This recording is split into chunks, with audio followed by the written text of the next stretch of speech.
What are the easiest and best ways to expand your professional network? Everyone knows how important networking is to career success, but a lot of people struggle with it. It's either that you don't know how to do it, or you are feeling shy, or you're nervous about doing it the wrong way and then burning your contacts, or you just really don't want to be one of those obnoxious, sleazy people out there handing out business cards, selling yourself. You don't want to be that person. I'm Dahlia. What I do is I help professionals get out of unfulfilling jobs and into highly paid work that they love. I've been doing it since about 6 years now, and I also work as a communications consultant for international organizations since about 12 years. We're going to dive in, but before we get into the outreach method, it should go without saying, but make sure you know what your career objective is. There are billions of people in the world, and you are not trying to connect with every single one of them. We're not expanding our networks beyond to all of those billions of people. You want to meet the right people. So if you don't know exactly what your career direction is, you don't know exactly what is that perfect job out there for you, where you're going to be great at it, you're going to love what you do, it's going to grow you and expand you just enough, but not so much that it's too hard and you're not really using your superpower.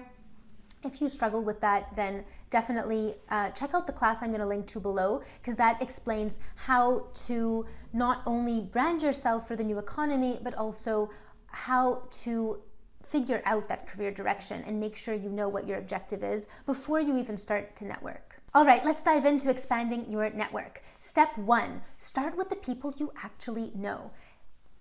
Who are your family and friends? Could they possibly connect you to someone who knows someone who might be able to help you land that dream job? Don't assume that just because you know people, that means they can't help you. I think a lot of times sometimes they underestimate their current networks or they're just too embarrassed to reach out to them. Remember that the people you know already or people you've worked with before, that's the low-hanging fruit. So you obviously want to start there. Don't make the job harder than it actually needs to be. Map out your inner circle and just have a think, hey, could one of these people potentially help me out here? Now, what if you do that and you say, Dahlia, I've done that, I know who's in my inner circle, they cannot help me at all, totally unrelated to the line of work I want to get into, totally impossible. That's fine. Once you've shared your career objective with them, because you never know, maybe they'll meet someone else who happens to be connected, fine, but then you move on. You move on to step 2, which is all the people you might have forgotten about. That could be ex-coworkers, ex-bosses, potentially for some people even ex-professors, maybe even that network you had 5 years ago who did work in the industry that you wanted to get into.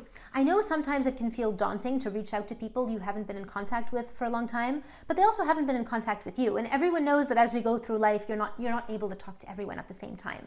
So if they could potentially help you out with that dream job, take this as an excuse to reach back out to them, see how they're doing, reconnect, and then tell them about your career objective and see if there's any way they can help you out. And of course, if there's anything you can do to help them as well. Next is the part most people want to know about, which is the cold outreach. These are people who don't know who you are and have never heard of you. Cold contacts. What you do, my favorite tool for this is LinkedIn. It's like a directory of all the people you could ever want to meet in your industry. So start there. Obviously, make sure your profile is really strong before reaching out to someone, because once you reach out, they're going to be clicking on your profile and checking out who you are.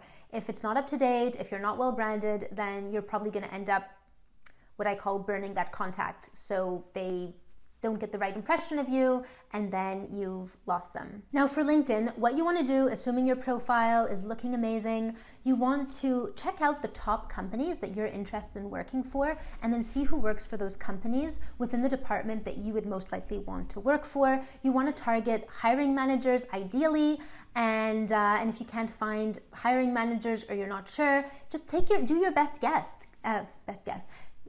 Take your best guess, connect with the people you think might be the best contacts, and then you can always engage with them and ask them, if not them, then who should you reach out to, and they can connect you.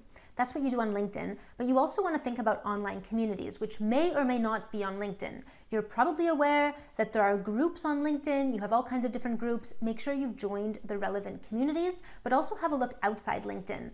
Is there a forum out there, an online forum where people are talking about industry gossip or talking about what's happening in your industry?